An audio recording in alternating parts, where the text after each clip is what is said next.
Hello guys, আসসালামু আলাইকুম। আজকে রান্না করব ভর্তা শাক।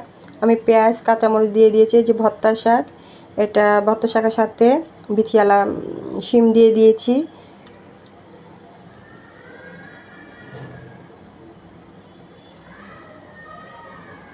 এই যে এরকম শিমটা কেটে রাখবেন, কেটে শাকের সাথে দিবেন, খেতে অনেক মজা হবে গরম ভাতের সাথে। সঙ্গে শুকনো মরিচ দিবেন, আমার কাছে নাই তাই আমি দিতে পারি নাই, তা আমি এখন দিয়ে দিয়েছি।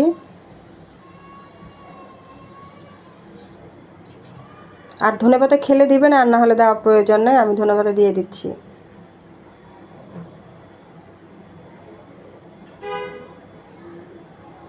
তো আমার শাক ভাজিটি হয়ে গেছে। আমার শাক ভাজিটি যদি ভালো লাগে থাকে ভালোবাসা দিবেন, একে অপরের পাশে থাকবেন। দেখুন মাশাআল্লাহ কি সুন্দর কালার এসেছে। তো সবাই বাসায় ভালো থাকবেন, সুস্থ থাকবেন, নিরাপদে থাকবেন। আল্লাহ হাফেজ।